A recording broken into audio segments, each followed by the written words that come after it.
बात कर लेते हैं। जय, आपसे जानेंगे कहां पर मौके आपको दिख रहे हैं? क्या तेजी के ही सौदे हैं या फिर एक बाई का है, एक सेल का है? तो good afternoon Abhishek ji, Priyanka ji and everyone on the panel. So हम निफ्टी और बैंक निफ्टी में देखने जाए तो वैसे कुछ ट्रेडिंग के लिए है नहीं। पर्टिकुलरली स्टॉक स्पेसिफिक आज ज्यादा मूव लग रहा है मुझे। इंडेक्स स्पेसिफिक काफी बोरिंग है, ऑल्दो बैंक निफ्टी ने काफी रिकवर किया। पर निफ्टी की बात करें तो 200 डे एक्सपेंशियल मूविंग एवरेज के नीचे ही चल रहा है 15 मिनट्स के चार्ट पर, तो वहां पर थोड़ा कंसर्निंग है। बट हाउएवर व्यू मेरा बुलिश साइड पर ही रहेगा। दोनों बाय कॉल है। आईआरएफसी पहला रहेगा। आईआरएफसी पर हम देखें तो कंटिन्यूसली 101 के लेवल्स को सस्टेन कर रहा है पिछले बीच आधे घंटे घंटे से। सो वहां पर मुझे बाय की सलाह रहेगी। 106 के टारगेट ये स्टॉक में हम ले सकते हैं और 98.7 का स्टॉप लॉस रख के ये स्टॉक में ट्रेड ले सकते हैं। आईआरएफसी आज बात करें तो इरकॉन में काफी अच्छा मूव आया, राइट्स पर अच्छा मूव था, तो आईआरएफसी में काफी अभी अंडर परफॉर्मेंस चल रहा है, सो वहां पर मूव आ सकता है रेलवे स्टॉक से। दूसरा जो स्टॉक होगा वो फ्यूनिक्स मिल होगा। फ्यूनिक्स की बात करें तो काफी अच्छा चार्टिकली ये स्टॉक दिख रहा है मुझे। 2290 के अराउंड अभी भाव चल रहा है। आज के दिन में पर्टिकुलर डेली चार्ट पर हम देखें तो एक सपोर्ट के वहां से ये स्टॉक ऊपर आया है और मुझे लग रहा है काफी अहम सपोर्ट था ये। टारगेट के तौर पर 2418 का टारगेट रख के ये स्टॉक में ट्रेड ले सकते हैं और स्टॉप लॉस के तौर पर 2237 का स्टॉप लॉस फ्यूनिक्स मिल पर आते हुए मुझे दिख रहा है। ठीक है, फिनिक्स मिल्स में खरीदारी की सलाह है 2418 के लक्ष्य के लिए। और दूसरा जो शेयर है आईआरएफसी का, तो ये दो शेयर जय की तरफ से। कुणाल, आपके रडार पर कौन से शेयर हैं, कहां पर आपका कन्विक्शन है? वेल मेरे भी दोनों स्टॉक फिलहाल अभी बाय में ही है। एक अच्छा खासा सपोर्ट निफ्टी ने लिया हुआ है एंड मुझे लग रहा है कि यहाँ से बाउंस बैक देखने को मिल सकता है, तो उसी बाउंस बैक के साथ प्ले करूंगा मैं। पहला स्टॉक है पीवीआर आइनॉक्स। 1717 के अराउंड ट्रेड कर रहा है।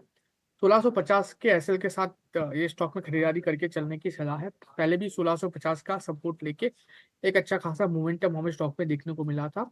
तो 1717 के राउंड है, 1650 का हम यहाँ पे एसएल मेंटेन करके चलेंगे। 1770 1770 का पहला टारगेट है।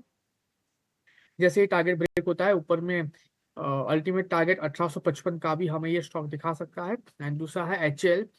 एक ब्रेकआउट हमें एचएल में देखने को मिला है, आप कह सकते हो फ्लैग फॉर्मेशन ब्रेकआउट है। 2750 के एसएल के साथ खरीदारी करके चलने की सलाह है। ऊपर में अगर मैं टारगेट की बात करूं जिस हिसाब से फिलहाल स्टॉक ट्रेड कर रहा है, तो 1770 का पहला टारगेट है जो स्टॉक, सॉरी, टारगेट की बात करूँ तो 2985 का पहला टारगेट है जो स्टॉक हमें दिखा सकता है, 2985।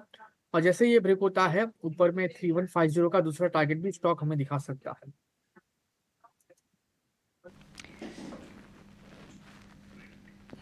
यहाँ पर 2985 और 3150 ये दो लक्ष्य कुणाल की तरफ से।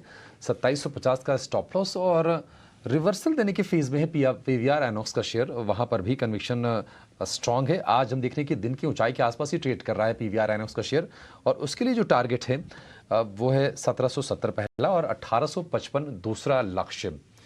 सुधीर जी, आपके लिस्ट में कौन से शेयर हैं सर? क्या दोनों ही तेजी के सौदे होंगे या फिर कुछ बिकवाली करके मौके बनेंगे? नहीं नहीं, good afternoon first of all सभी को पैनल पे और सारे सब दर्शकों को भी गुड आफ्टरनून। जो हिसाब से हम स्टॉक्स आज मार्केट देख रहे हैं, ओवरऑल निफ्टी लेवल पे थोड़ा सेलिंग दिख रहा है, मार्केट स्लगिश है। बैंक निफ्टी में थोड़ा कम वीकनेस है कल के मुकाबले, पर काफी चुनिंदा मिड कैप्स में आज भी एक्शन है। और मुझे लग रहा है आज भी जो हिसाब से मिड कैप इंडेक्स में मूव है और हम देख रहे हैं कि काफी मिड कैप्स में अच्छा मोमेंटम बना हुआ है, तो दोनों स्टॉक्स मेरे मिड कैप साइड से ही है। और पहला स्टॉक है होटल सेक्टर से। हमने देखा है पिछले 2-3 दिन से होटल सेगमेंट में एक अच्छा एक्शन हम देख रहे हैं और मेरा पहला पिक है इंडियन होटल्स।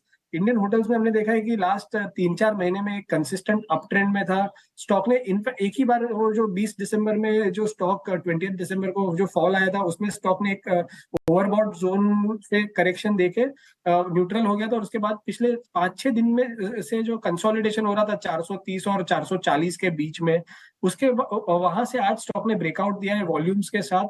तो जो हिसाब से मुझे लग रहा है डेली वीकली मंथली स्ट्रक्चर पूरा बुलिश है, सेंटिमेंट और सेक्टर के लिए बुलिश है, तो यहाँ से इंडियन होटल्स को लिया जा सकता है 446 के स्टॉप लॉस से 465 के टारगेट के लिए। मेरा दूसरा स्टॉक है एनबीसीसी। अब पीएसयू स्पेस में हमने देखा है कि अच्छा मोमेंटम बना हुआ है, और ये स्टॉक में आज हमने देखा है कि पिछले 5-6 दिन का जो कंसोलिडेशन था तकरीबन 79 और 83 हाफ के बीच में, वहां से एक ब्रेकआउट दिया है। साथ ही साथ स्टॉक ने अपना जो पिछला जो स्विंग हाई है 86 का 15 दिसंबर का, उसके ऊपर भी अब सस्टेन होने में स्टॉक कामयाब रहा है। तो मुझे लग रहा है कि एनबीसीसी में यहाँ से एक अच्छी चाल आ सकती है। 84 के स्टॉप लॉस से ये स्टॉक को हम 95-96 के टारगेट के लिए खरीद सकते हैं।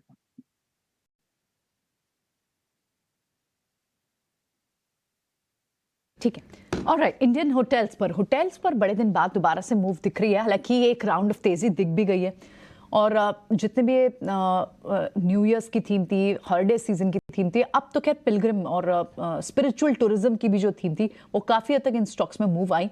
लेकिन अब फिर से स्टॉक्स एक्शन में और इंडियन होटल्स आपके रडार पे आया है Sudeep. Okay, interesting to watch. बढ़ते आगे, विवेक कारवा